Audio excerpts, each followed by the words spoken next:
បាទសួស្តីបងប្អូនទាំងអស់គ្នាថ្ងៃនេះយើងបានត្រឡប់មកជួបគ្នាវិញហើយដែលសាច់រឿងមួយនេះគឺខ្ញុំបានទទួលបានពីបងសគឺជាអ្នកខេត្តបាត់ដំបងអញ្ចឹងហេតុការណ៍ដែលបងសបានជួបនេះគឺនៅក្នុងកំឡុងឆ្នាំ2015ហើយនៅផ្ទះជួលរបស់បងគឺនៅម្ដុំវត្តសន្សំកសលអញ្ចឹងដើម្បីកុំឲ្យពេលវេលាកាន់តែវែងឆ្ងាយហើយយើងចង់ដឹងថាការជួបរបស់បងសនោះគឺវាមានភាពភ័យរន្ធត់ឬក៏ខ្លាចយ៉ាងណាយើងចូលទៅកាន់សាច់រឿងពេញជាមួយនឹងខ្ញុំទាំងអស់គ្នាបន្ទាប់ពីបញ្ចប់ថ្នាក់សិក្សាវិទ្យាល័យរបស់បងសក្នុងកំឡុងឆ្នាំ2015កាលនោះបងសក៏គាត់ឡើងមកបន្តការសិក្សានៅក្នុងទីក្រុងភ្នំពេញ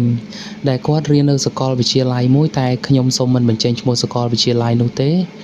គឺគាត់ចាប់យកផ្នែកច្បាប់ដើម្បីសិក្សាអញ្ចឹងណាបងប្អូន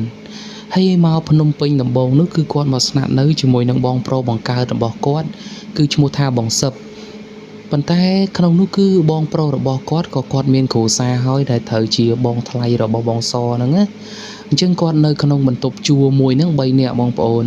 យើងដឹងហើយថាបន្ទប់ជួលនៅភ្នំពេញគឺវាមិនថ្លៃប្រហែលអីវាអធិស្ឋានគឺវាមិនធំប្រហែលទេបងប្អូនបន្ទប់ខ្លះគឺ3x4បន្ទប់ណាដែលថាធំហ្នឹងគឺវា4x4អញ្ចឹងណាអញ្ចឹងសម្រាប់តាបងប្អូនរបស់គាត់ហ្នឹងគឺគាត់មិនសូវប្រហែលទេដោយសារតាជាបងប្អូនបង្កើតហើយជាប្រុសដូចគ្នាតែអ្វីដែលទិសតនោះគឺបងថ្លៃស្រីរបស់គាត់ហ្នឹងបងប្អូនព្រោះយើងដឹងស្រាប់ហើយថានៅក្នុងបន្ទប់មួយគ្នាគឺយើងត្រូវការដូចជាគាត់ត្រូវការងូតទឹកផ្លាស់កៅអៅផ្លាស់អីអញ្ចឹងគាត់ជាស្រីគាត់តែងតែមានការខ្មាស់អៀនមានការទើតថ្មីត្បិតថាគឺជាបងប្អូនថ្លៃនឹងគ្នាមែនក៏ដោយអញ្ចឹងណាតែដោយហេតុថាបងសគឺគាត់ទៅតែឡើងមកភ្នំពេញអញ្ចឹងណាអញ្ចឹងគាត់មិនទាន់ស្គាល់គាត់មិនទាន់អាចទៅស្នាក់នៅឯណាបែកពីបងគាត់បានទេគឺគាត់ក៏បន្តស្នាក់នៅជាមួយនឹងបងប្រុសរបស់គាត់នឹងជាមួយនឹងបងថ្លៃរបស់គាត់នឹងអញ្ចឹងការបន្តស្នាក់នៅមួយគ្នាជារឿយអញ្ចឹងទៅពេលដែលបងសហ្នឹងគឺគាត់បានចូលរៀន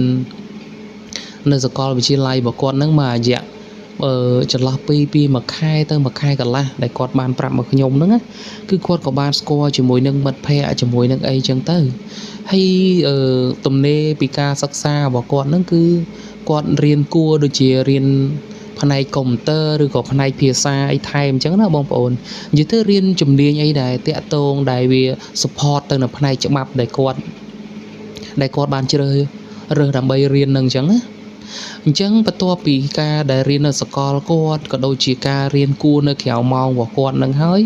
គាត់ឃើញថាគឺគាត់នៅសល់ពេលអញ្ចឹងគាត់ទំនេរពីម៉ោង2ជាងម៉ោង3នឹងរហូតទៅដល់យប់អញ្ចឹងណាអញ្ចឹងគាត់គិតថាបើគាត់យកពេលទំនេរនឹងទៅរកការងារអីធ្វើនៅក្បែរផ្ទះទៅគឺវាល្អសម្រាប់គាត់រៀនផងគាត់អាចរកចំណូលនឹងមកផ្គត់ផ្គង់ការសិក្សារបស់គាត់អញ្ចឹងទៅវាកាត់បន្ថយនៅបន្ទុកពីគ្រួសារគាត់ដែលផ្គត់ផ្គង់គាត់មកពីស្រុកអញ្ចឹងណាបងប្អូនអញ្ចឹងហើយពេលដែលគាត់គិតហើយហ្នឹងគឺគាត់ក៏បានទៅជាមួយនឹងមិត្តភ័ក្តិរបស់គាត់ហ្នឹងគឺរកការងារធ្វើនៅម្ដុំនោះទេគឺមិនឆ្ងាយពីម្ដុំតាភ្ជួរគាត់នឹងហ្មងទេគឺគាត់ដោយសារតែគាត់មិនសូវស្គាល់ពេញអញ្ចឹងណាបងប្អូនអញ្ចឹងហើយគាត់ក៏បានរកបានការងារមួយគឺជាផ្នែករត់តុកនៅកន្លែងហាងស៊ីផឹកមួយពេលយប់អញ្ចឹងណាអញ្ចឹងគឺគាត់ចូលម៉ោង3ហើយគាត់ចេញវិញនៅម៉ោង11កន្លះអីចឹងទៅអញ្ចឹងពេលដែលគាត់ធ្វើការនឹងបានប្រហែលជាមួយអាទិត្យទៅពីរអាទិត្យគឺគាត់សង្កេតឃើញថាគឺវាប៉ះពាល់ទៅដល់បងប្រុសនិងបងថ្លៃរបស់គាត់មែនតើអញ្ចឹងណាអូអេដមីនភ្លេចប្រាប់ត្រង់ហ្នឹងបងថ្លៃរបស់គាត់ហ្នឹងគឺគាត់ធ្វើការជាកម្មការនីរោងចក្រអញ្ចឹងណាបងប្អូនហើយបងប្រុសបង្កើតរបស់គាត់បងសឹបហ្នឹងគឺគាត់ធ្វើការផ្នែកអគ្គិសនីបងប្អូនដូចជាការតភ្លើងធ្វើម៉ាស៊ីនត្រជាក់ធ្វើកង្ហារអីអញ្ចឹងណាតែគាត់ធ្វើស៊ីថ្ងៃពីមេរបស់គាត់តទៀតអញ្ចឹងហើយពេលថ្ងៃឡើងគឺបងបង្កើតគាត់បងសឹបក៏ដូចជាបងថ្លៃរបស់គាត់ហ្នឹងគឺគាត់ធ្វើការអស់កម្លាំងហើយអញ្ចឹងពេលយប់ឡើងគឺគាត់ត្រូវការសម្រាកអ អញ្ចឹងពេលដែលគាត់សម្រាកពេលដែលគាត់ខ្លះក៏គាត់លក់ពេលខ្លះក៏មិនទាន់លក់អញ្ចឹងទៅគឺម៉ោង11ជាងហ្នឹងគឺដល់ពេលដែលបងសត្រូវមកដល់ផ្ទះហើយអញ្ចឹងពេលដែលមកដល់ផ្ទះយើងដឹងស្រាប់ហើយអញ្ចឹងយើងមិនអាចទៅគេងទៅអញ្ចឹងបានទេយើងធ្វើការយើងបែកញើសយើងអីអញ្ចឹងណាអញ្ចឹងពេលដែលចូលមកហ្នឹងគឺគាត់ត្រូវចាំបើកទ្វារឲ្យហើយត្រូវបើកភ្លើងហើយហ្មងបងងូតទឹកងូតអីហើយទៀតហ្នឹងក៏កន្លះម៉ោងទៅ1ម៉ោងទៀតដែរអញ្ចឹងធ្វើឲ្យពួកគាត់ហ្នឹងគឺអស់កម្លាំងអត់ល្ងយសម្រាប់មិនគ្រប់គ្រាន់ហើយធ្វើការយូរទៅវាទៅជាបាក់កម្លាំងទៅជាអីអញ្ចឹងណាអញ្ចឹងហើយជាមកដល់អាទិត្យក្រោយថ្ងៃមួយដែលជាថ្ងៃអាទិត្យហ្នឹងគាត់ក៏ជុំជាមួយនឹងបងប្រុសក៏ដូចជាបងថ្លៃរបស់គាត់នឹងថាគឺគាត់ចង់សម្រេចចិត្តថាសុំបងគាត់នឹងទៅនៅក្រៅបានន័យថាទៅជួបន្ទប់នៅផ្សេងទៀតអញ្ចឹងប៉ុន្តែគឺមិនជួឆ្ងាយប្រហែលទេនៅក្បែរបងគាត់នឹងដែរទេពីព្រោះគាត់លើកហេតុផលថាគូគាត់ខ្លាចចិត្តទាំងបងគាត់ទាំងបងថ្លៃសម្រាប់មិនគ្រប់គ្រាន់ហើយណាមួយមកពីធ្វើការវិញក៏គាត់ទៅតដែរបងប្អូនចង់និយាយថាយើងត្រូវការងូតទឹកយើងត្រូវការអីធ្វើអីវាមិនដូចយើងនៅតែម្នាក់ឯងអញ្ចឹងណាអញ្ចឹងពេលនិយាយគ្នាហើយនោះគឺមុនដំបូងនោះគឺបងប្រុសរបស់គាត់ប្រកែកគាត់ថាប្អូនគាត់មិនទាន់ស្គាល់អំពេញមិនទាន់ស្គាល់អីទេគាត់មិនហ៊ានបដ ாய் អញ្ចឹងណាហើយណាមួយខ្លាចឮដល់ម្ដាយគាត់ដែលនៅខេត្តនោះគាត់ពិបាកចិត្តអីចឹងទៅថាបងមិនបានមើលប្អូនមិនបានជួយឃុំក្រងប្អូនអីចឹងទៅប៉ុន្តែដោយសារតែបងសលើកហេតុផលម្ដងហើយម្ដងទៀតហើយប្រពន្ធរបស់គាត់នឹងក៏ប្រាប់ដែរហើយថាយើងអាចមើលថែប្អូនបានតាគាត់ទៅនៅបន្ទប់នៅនឹងជួយនឹងចិត្តគ្នានឹងទេអញ្ចឹងយើងអាចមើលថ្ងៃមើលព្រឹកអីបានថាវាមិនទៅឆ្ងាយពីភ្នែកពីច្រមុះយើងដែលឲ្យប្អូននឹងទៅខូចខលឬក៏តាមពុកម៉ែអស់ទាញអីចឹងណាហើយបងសហ្នឹងក៏គាត់និយាយដែរថាខ្ញុំជួបផ្ទះនៅក្បែរបងនឹងទេហើយបើសិនជាបងមិនប្រាប់ម៉ែខ្ញុំក៏មិនប្រាប់ម៉ែគឺម៉ែគាត់មិនដឹងទេពីព្រោះយើងមិនបាច់ប្រាប់គាត់ទេដើម្បីកុំឲ្យគាត់ពិបាកចិត្តគាត់គិតច្រើនអញ្ចឹងណាបងប្អូនព្រោះយើងដឹងស្រាប់ហើយទឹកចិត្តជាម្ដាយគឺពេលដែលកូនចៅនៅមួយគ្នាអញ្ចឹងទៅគាត់ថាអូវាមើលបងមើលប្អូនវាអញ្ចឹងណាដល់ពេលដែលបែកឆ្ងាយពីគ្នាអញ្ចឹងទៅគឺគាត់តែងតែគិតហើយថាបងប្អូនហ្នឹងមានរឿងមានទំនាស់អន់ចិត្តអីមួយគ្នាមែនបានអត់អាចនៅជាមួយគ្នាបានហើយមិនអាចមើលគ្នាអីយប់លប់អីអញ្ចឹងណាអញ្ចឹងទាំងម្ដាយគេទាំងម្ដាយអេដមីនហ្នឹងគឺដូចតែគ្នាទេអញ្ចឹងហើយគឺបន្ទាប់ពីការជជែកគ្នានឹងលើកហេតុផលរៀងខ្លួនហើយគឺបងសឹបនិងបងថ្លៃគាត់ហ្នឹងក៏យល់ព្រមទៅតាមសំណើរបស់បងសអញ្ចឹងណាអញ្ចឹងហើយគឺមិនទុកពេលវេលាយូរទេគឺពេលរសៀលថ្ងៃអាទិត្យដែលគាត់សម្រាកទាំងអស់គ្នាហ្នឹងគាត់ក៏បានជួយដើររកផ្ទះដែលនៅក្បែរនោះដើម្បីឲ្យបងសជួប៉ុន្តែតែនៅក្បែរហ្នឹងគឺអត់មានទេបងប្អូនគឺពេញអស់ហើយអញ្ចឹងណាអញ្ចឹងគាត់ក៏បានទៅរកផ្ទះជួមួយបានគឺវានៅឆ្ងាយរៀងគួរសមពីផ្ទះបងគាត់ដែរគឺប្រហែលជា100ម៉ែត្រប៉ុន្តែគ្រាន់តែថា100ម៉ែត្រវាមិនមែនត្រង់យើងអាចមើលគ្នាឃើញអញ្ចឹងណាបងប្អូនវាមានបត់ទៅឆ្វេងបត់ទៅស្ដាំវាមានកលុកកលាក់អីតាមអីដែលយើងដឹងថាម្ដុំផ្ទះជួអញ្ចឹងណាអញ្ចឹងគាត់ក៏ចូលទៅសួរម្ចាស់ផ្ទះគេហើយក៏តថ្លៃតអីអញ្ចឹងទៅណាហើយគាត់ថាតម្លៃហ្នឹងគឺគាត់អាចទទួលយកបានអីចឹងទៅគាត់ធ្វើការកក់លុយហ្នឹងហើយប៉ុន្តែអ្វីដែលគាត់ចម្លែកនោះគឺម្ចាស់ផ្ទះគេនោះគឺមានតម្រូវឲ្យគាត់បង់1ខែឬក៏2ខែមុនដើម្បីកក់ទេបានន័យថាគាត់ចូលនៅឥឡូវហ្នឹងគឺឲ្យគាត់បង់តែ1ខែសម្រាប់ដែលនៅហ្នឹងអញ្ចឹងទៅអញ្ចឹងគាត់ក៏រឹតតែអដែរបងប្អូនពីព្រោះដោយសារអីវាចំណាយកាន់តែតិចគឺគាត់កាន់តែសប្បាយអញ្ចឹងណាកាន់តែអអញ្ចឹងទៅព្រោះគាត់មកពីខេត្តគាត់មិនសូវជាមានធនធានសម្រាប់ចំណាយដូចជាដូចជាកូនគេដែលនៅពេញហ្មងទេ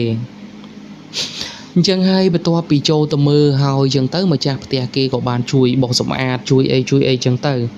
ហើយគាត់ជាមួយនឹងបងប្រុសរបស់គាត់ហ្នឹងជាមួយនឹងបងថ្លៃហ្នឹងក៏ជួយជូនអីវ៉ាន់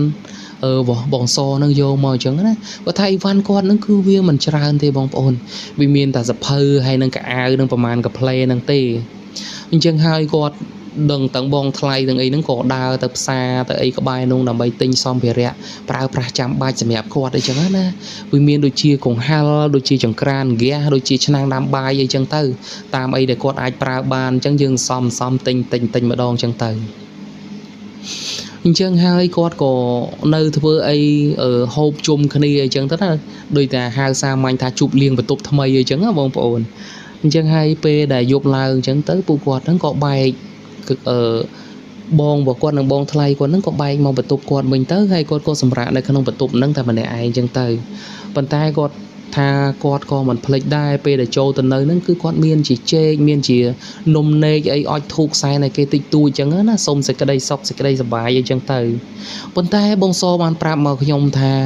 គឺគាត់មានអារម្មណ៍ប្លែកមែនទែនពេលដែលគាត់ចូលទៅក្នុងបន្ទប់ហ្នឹងគឺគាត់មានអារម្មណ៍ថាដូចជាគាត់ស្រឡាញ់បន្ទប់ហ្នឹងហើយគាត់ចង់នៅហ្មងណាចង់និយាយថាគឺទៅពេញចិត្តហ្មងដូចថាគាត់ធ្លាប់ស្គាល់បន្ទប់ហ្នឹងពីមុនមកឬក៏ធ្លាប់មានមនោសញ្ចេតនាមួយបន្ទប់អីអញ្ចឹងណាបងប្អូនអញ្ចឹងធ្វើឲ្យគាត់ចង់នៅអញ្ចឹងទៅហើយវាក៏អំណោយផលដែរវាបាំងអាគារគេដែលខ្ពស់នៅពីខាងលិចអញ្ចឹងពេលដែលថ្ងៃចំពីលើឬក៏ថ្ងៃជ្រេអញ្ចឹងទៅវាអត់សូវក្តៅដោយសារតែវាអាគារខ្ពស់បាំងអញ្ចឹងអញ្ចឹងគាត់សប្បាយចិត្តនឹងបន្ទប់ថ្មីរបស់គាត់នឹងអញ្ចឹងទៅគាត់ថាពេលដែលយប់ដំបូងគឺគាត់បានយកសពបងប្អូនគាត់ថាគឺឲ្យគាត់យកសពតាំងពីយប់ដំបូងហ្មងគាត់ថាគាត់សម្រាកនៅលើគ្រែហ្នឹងគឺគាត់យកសពថាមាននារីម្នាក់គាត់ថាអាយុមិនច្រើនប្រហែលទេគឺប្រហែលជា20ស្ដើងអាចនឹងប្អូនគាត់2 3ឆ្នាំអីហ្នឹង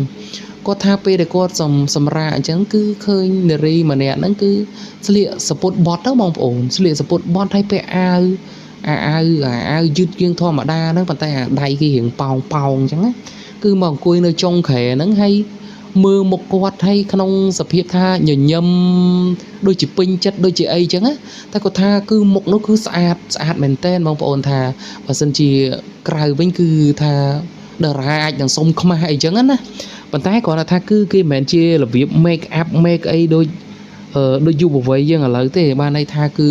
ជាសម្រស់ពីធម្មជាតិអីចឹងណាហើយគាត់ថាគឺគាត់គ្រាន់តែឃើញហ្នឹងគឺវិញ្ញាណគាត់អាក្នុងយល់សពហ្នឹងគឺដូចថាមានអារម្មណ៍ថាលងមានចិត្តអីទៅលើគេអីចឹងទៅហើយគាត់កំពុងតែយល់សពអីចឹងទៅគាត់ក៏ត្រូវភ្ញាក់ដឹងខ្លួនមកវិញដោយសារតែម៉ោងរោរបស់គាត់ចឹងទៅអញ្ចឹងពេលព្រឹកឡើងហ្នឹងគាត់ក៏ងូតទឹករៀបចំខ្លួនរៀបចំអីហ្នឹងដើម្បីទៅសាលាទៅអីរបស់គាត់នឹងជាធម្មតាអញ្ចឹងទៅហើយបន្ទាប់ពីចេញពីសាលាពីអីចឹងទៅគាត់មកបន្ទប់របស់គាត់អញ្ចឹងទៅគាត់ថាពេលដែលគាត់ហត់នឿយពីការសិក្សាពីអីខាងក្រៅអញ្ចឹងណាពេលដែលគាត់ចូលមកក្នុងបន្ទប់របស់គាត់ហ្នឹងគាត់មានអារម្មណ៍ថាដូចជាមានកម្លាំងចិត្តហើយដូចជាមានអីស្រស់ស្រាយពីខាងក្នុងមកអញ្ចឹងណាបងប្អូនយល់អារម្មណ៍ហ្នឹងឯងដូចថារបៀបថាយើងកំពុងតែតបប្រមល់តបអីធុញនឹងការងារនឹងការសិក្សានៅទីក្រុងអីថាកំពុងតែ stress អញ្ចឹងណាហើយដូចរបៀបថាយើងបានទៅកន្លែងមួយដើម្បី clear stress របស់យើងអីចឹងណាអញ្ចឹងអារម្មណ៍គាត់ពេលហ្នឹងគឺវាអញ្ចឹងហើយគាត់ថាគាត់ក៏បន្តនេះរបស់គាត់ទៅតាមទម្លាប់របស់គាត់នឹងអញ្ចឹងទៅអញ្ចឹងយប់ទី2ដែលគាត់ចូលទៅនៅក្នុងបន្ទប់ថ្មីរបស់គាត់ហ្នឹងគឺវាចំជាថ្ងៃសិលបងប្អូនអញ្ចឹងចំជាថ្ងៃសិលហ្នឹងគឺគាត់ក៏មិនភ្លេចដែរដោយសារតែយើងជាខ្មែរជាអីចឹងណាអញ្ចឹងយើងនៅតែដិតដាមនៅជំនឿថាមានចម្រៀងបន្ទប់មានអីគេថែអាសាអញ្ចឹងទៅហើយវាជួននឹងអ្វីដែលគាត់យល់សពតាំងពីថ្ងៃដំបូងទៀតអញ្ចឹងណាអញ្ចឹងគាត់ក៏បានទិញចេកយកមកសែនមកអីអញ្ចឹងទៅបន្ទាប់ពីគាត់ចេញពីធ្វើការអញ្ចឹងឲ្យធូបសុំរស់នៅនឹងឲ្យបានសេចក្តីសុខបានអីអញ្ចឹងទៅប៉ុន្តែនៅថ្ងៃសិលហ្នឹងបងប្អូនបាទសូមអធិស្ឋានបងប្អូនបញ្ហាកំពុងកវាអត់ទាន់ស្រួលបួលទេអញ្ចឹងណាហើយនៅតែលេបថ្នាំបន្តហើយប៉ុន្តែវានៅតែវាអត់ទាន់ជាដាច់អាផ្ដាសាយហ្នឹងអញ្ចឹងចូលមករឿងយើងវិញអញ្ចឹងបងសគាត់ថាគឺ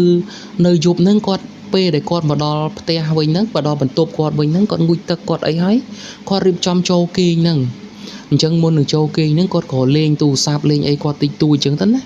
ហើយគាត់ក៏ទម្លាក់ទូរស័ព្ទគាត់នឹងរៀងល្វើយគាត់ក៏គេងអញ្ចឹងទៅគាត់ថាពេលហ្នឹងគឺស្ទើរពាក់កណ្ដាលគេងលក់ពាក់កណ្ដាលដឹងខ្លួនអញ្ចឹងបងប្អូនគាត់ថាគឺឃើញនារីម្នាក់ដែលគាត់យកសពថ្ងៃដំបូងហ្នឹងគឺដើរមកស្រស់ហ្មងគឺដើរមកស្រស់ហើយមកអង្គុយក្បែរគាត់ហ្នឹងតែពេលហ្នឹងគឺគាត់មើលគេបានអីបានគាត់ដឹងទាំងអស់ប៉ុន្តែគាត់អត់អាចកម្រើកបានទេដោយចាស់ថាវាដូចជាខ្មោចសកត់ដូចជាអីអញ្ចឹងណាគឺគាត់អត់អាចកម្រើកអត់អាចអីបានទេហើយម្នាក់ស្រីមកហ្នឹងគឺមកក្នុងមុខស្អាតដូចដែលគាត់ឃើញយកសពឃើញអញ្ចឹងណាគឺបានមកហឹងអែថ្ពាល់បានមកវែកសក់មកវែកអីរបស់បងសហ្នឹងគាត់ថាគឺពេលដែលអញ្ចឹងហើយគឺម្នាក់ហ្នឹងគឺមកឡើងមកលើក្រែហ្នឹងគឺដេកអោបគាត់ហ្មងបងប្អូនដេកអោបគាត់គឺកន្លែងហ្នឹងគឺ admin សូមអធិស្ឋានបន្តិច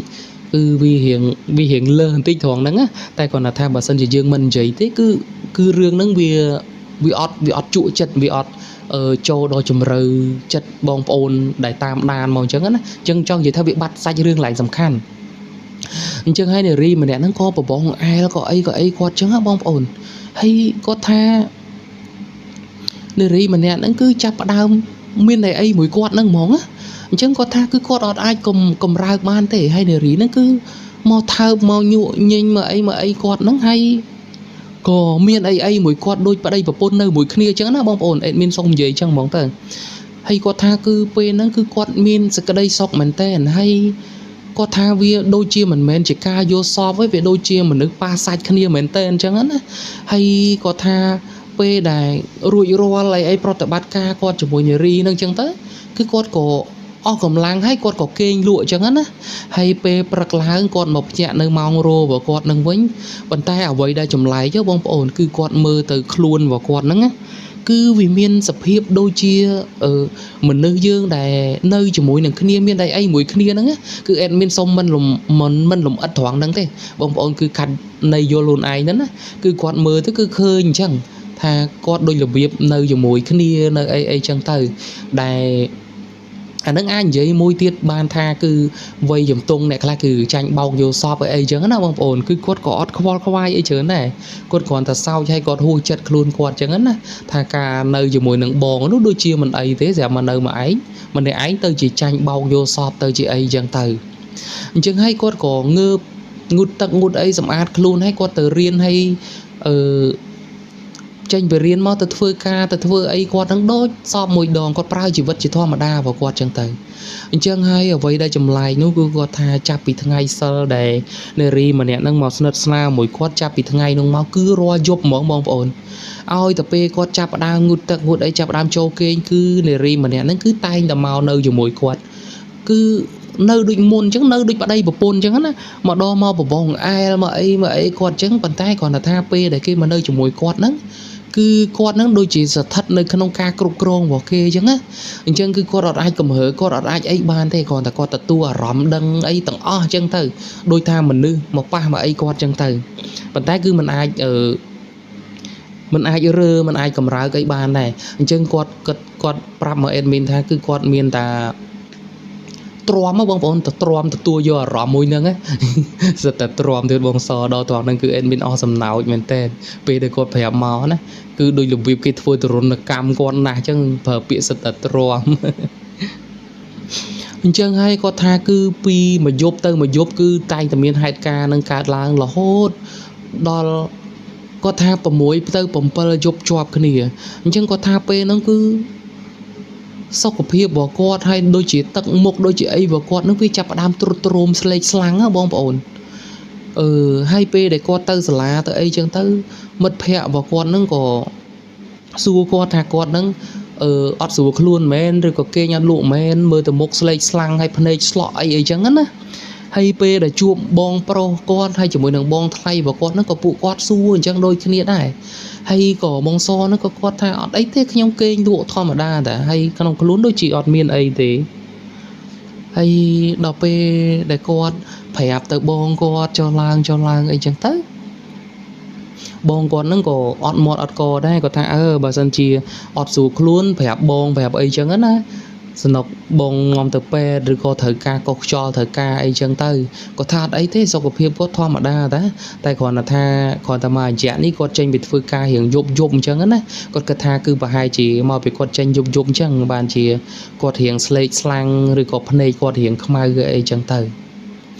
chẳng bà to pin nâng mau có tha cứ roa dục cứ nơi tại bà to sập hiệp chẳng mau chẳng là hốt chẳng á hay có tha cứ đo thằng ngày muối mình du mình màn thế đo thằng ngày muối cho nam ti muối nên có tha cứ cái miên khôi chỉ còng vào kia ấy cứ đầm rơi gai thưa ca nghe chỉ còng mày chẳng á chẳng quạt nâng mất phe snat sna và quạt nâng pi nè tiết cứ bàn thưa khôi nâng chung cái này hay quạt có sầm rải chật tha cứ mà thưa nơi bẩn tục vào bong so chẳng á bong ổn vì phố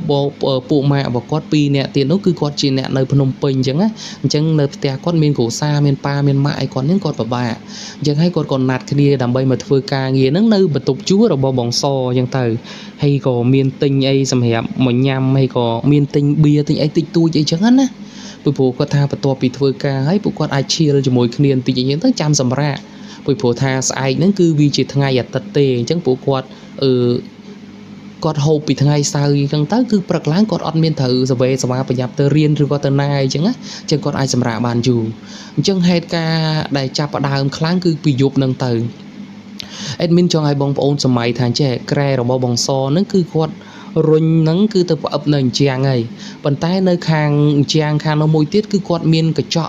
chọn nó có thao viên mình thôngประมาณ thế cứ tập tăng và hai cả lá mét tay cặp bu với và hai chia mà chầm hô mình nữa bong ổn đời xa ta bong so nó cứ quát chia mình nữ đại quát trôi chất tóc thành luôn vậy tới pe quát trên từ cái quát thời tập lân này chẳng á thời tình nuôi thời sật sọ mưa chuê mưa nam mưa chứ dương vô là rõ mùi nó ngay pe để dương nơi nông quay du bờ vơi á cứ môn được dương trên từ cái nó cứ dương pro cả đôi cứ chlo cái chọn nâng cứ từ chlo mau chlo nâng vài than này na thế thì admin nâng có đôi khi này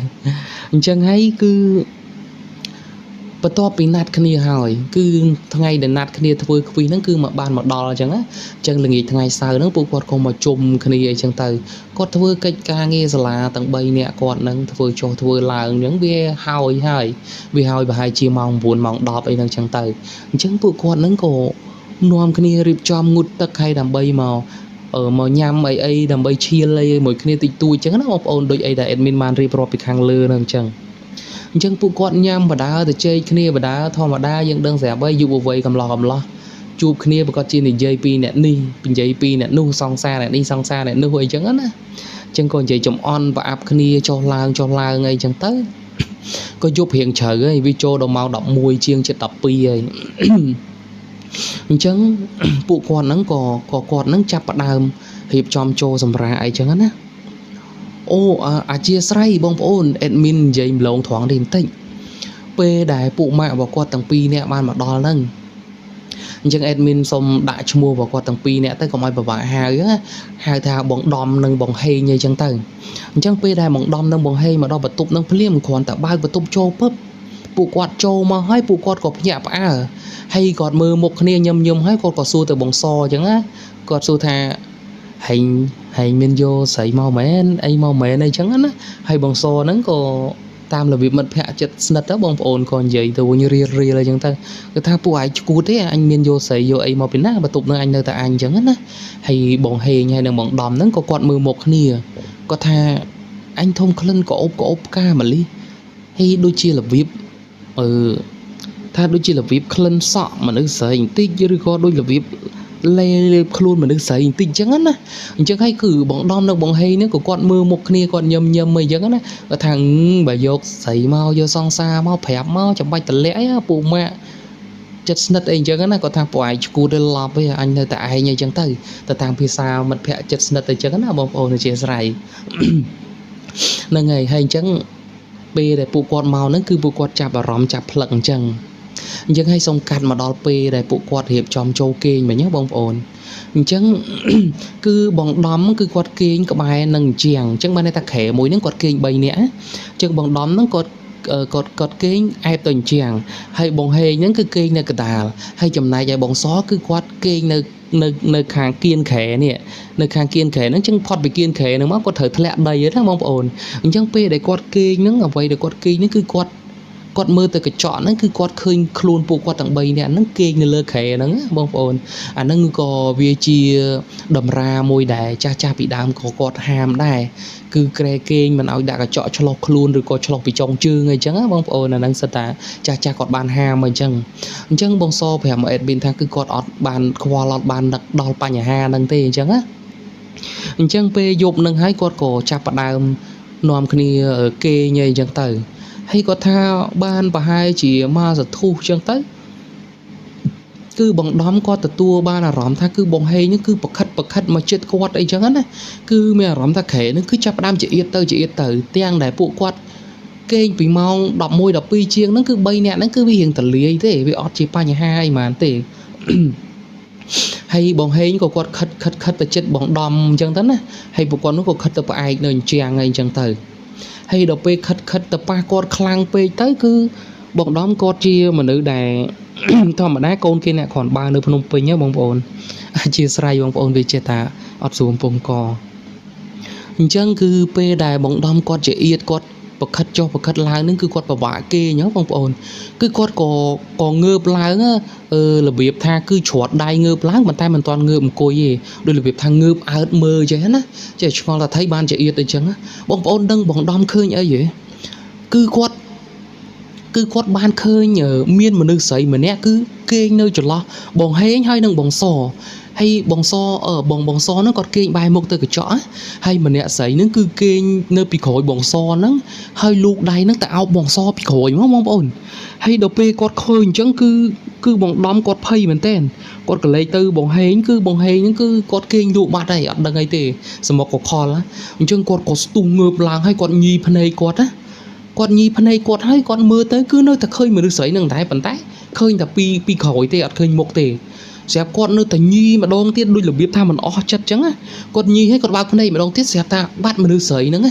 cứ khơi ta bồng xô kênh bay tới cái chó hay bật to máu cứ bồng hên kênh phăng nga nằng trắng á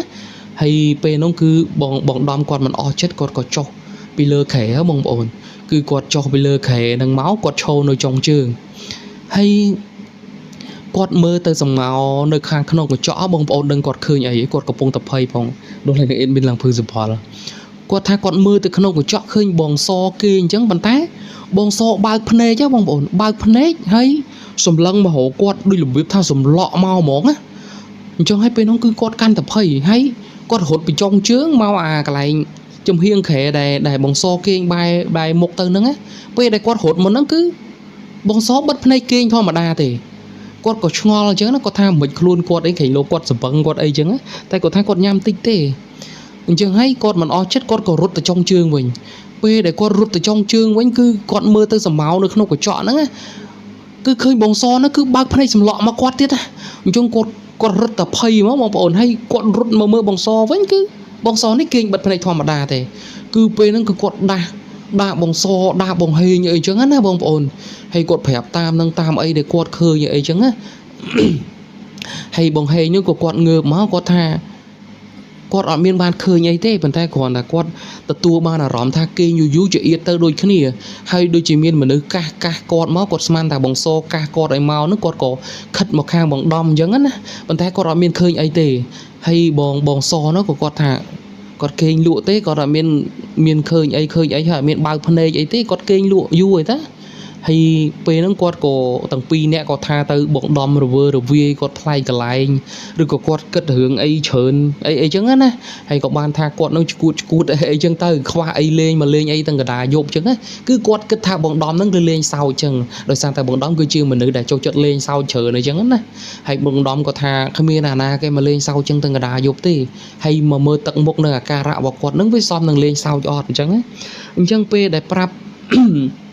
tới bóng so có đôi chia bóng hay nhót chưa trước bóng đóng có quạt thả cứ quạt ọt kê ngân nằng thế cứ quạt tia tê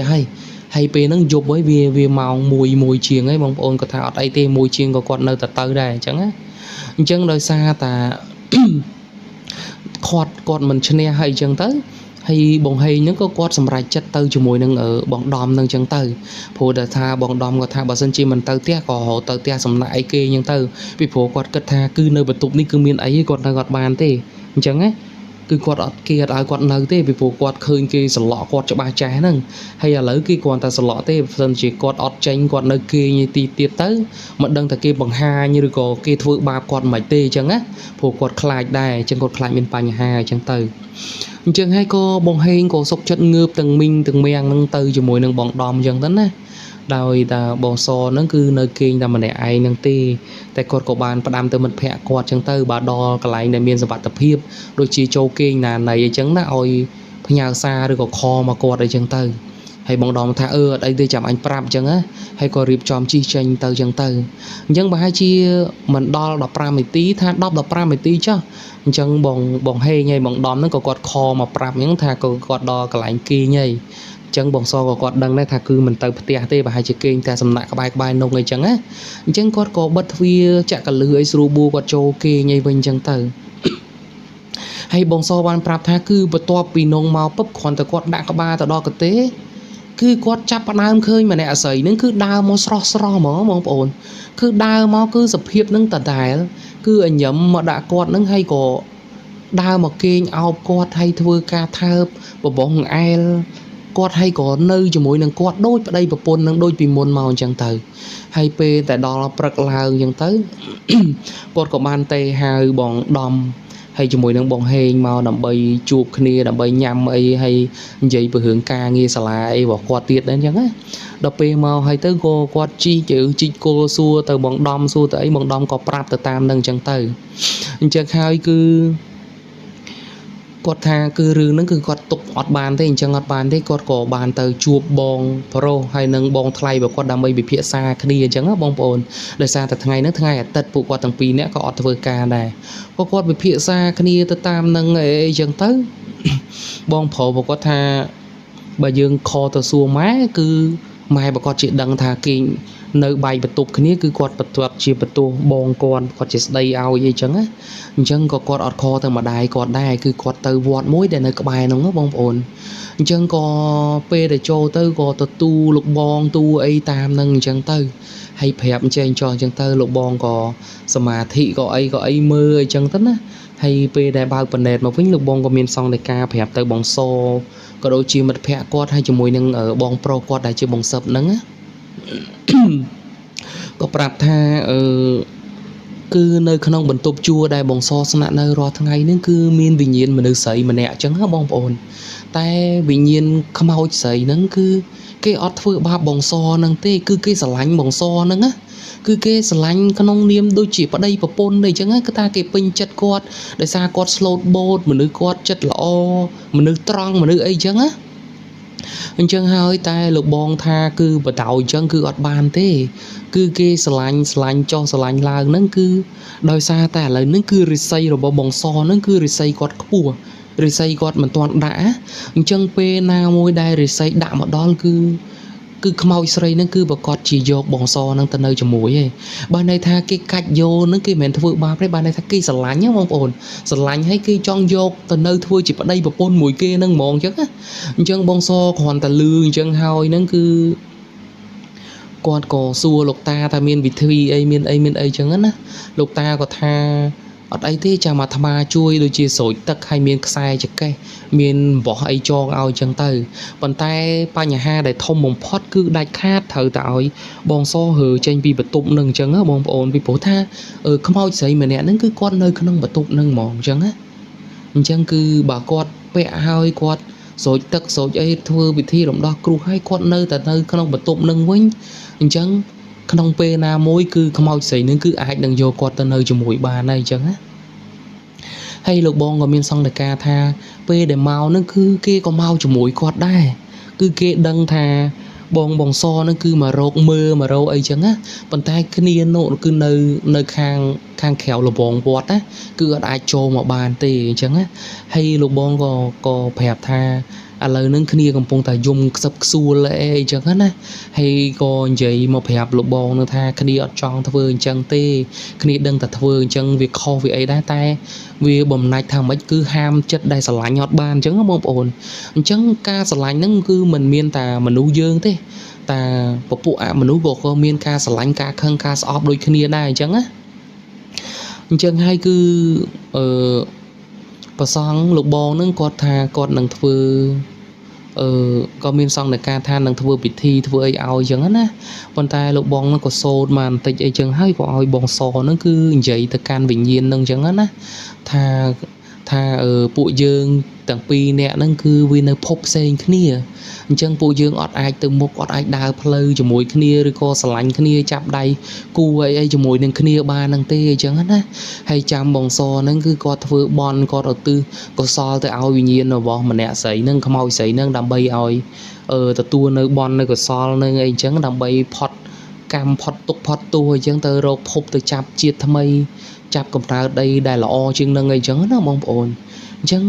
បងសថាពេលដែលគាត់និយាយនឹងហើយគឺលោកបងសោតបដាអីបដាហ្នឹងគាត់លឺសំឡេងយំលឺសំឡេងខ្សឹបខ្សួរបងប្អូនគាត់ថាគឺលឺដូចសំឡេងមនុស្សស្រីវ័យជំទង់ដូចមនុស្សយើងធម្មតាហ្នឹងចឹងដូចរបៀបថាយំបាត់បង់អីមួយសំណោកយំខ្សឹបខ្សួរអីចឹងណា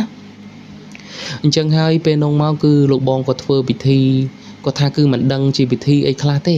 ពិធីផ្ដាច់និស្ស័យផងពិធីរំដោះគ្រោះលើករិស័យអីផងអីចឹងទៅហើយពេលចេញពីវត្តចេញពីអីមកអញ្ចឹងទៅគឺបងសហ្នឹងគឺគាត់ក៏បានរើអីវ៉ាន់របស់គាត់ហ្នឹងគឺមកនៅបន្ទប់ជាមួយនឹងបងប្រុសរបស់គាត់នឹងបងថ្លៃគាត់សិនមុននឹងគាត់ទៅរកបន្ទប់ផ្សេងទៀតអញ្ចឹងណាគាត់ថាគឺវាដល់ពេលចិត្តល្ងាចទៅហើយគឺគាត់ទៅរកនៅណាក៏រកមិនទាន់ដែរហើយម្យ៉ាងវិញទៀតបន្ទប់នៅក្បែរហ្នឹងវាអត់មានតនេផងអញ្ចឹងណាបងប្អូនអញ្ចឹងពេលដែលគាត់ទៅដល់បន្ទប់ហ្នឹងហើយគឺគាត់ពេលដែលគាត់ចូលទៅលើហ្នឹងគឺគាត់មានអារម្មណ៍ថាដូចជាសំណោះសំណោក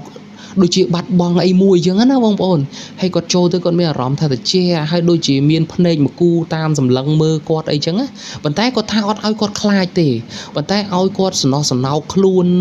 ឲ្យគាត់ចង់និយាយថាអារម្មណ៍កំសត់ពីខាងក្នុងមកហ្មងអញ្ចឹងណាអញ្ចឹងគាត់រើអីវ៉ាន់បដាអីបដាអញ្ចឹងមកបន្ទប់របស់បងគាត់អីអញ្ចឹងទៅហើយទន្ទឹមនឹងហ្នឹងក៏គាត់មិនអស់ចិត្តដែរគាត់ក៏បានទៅសួរម្ចាស់ផ្ទះដែលគាត់ជួលបន្ទប់នៅគាត់ជួលហ្នឹងបងប្អូន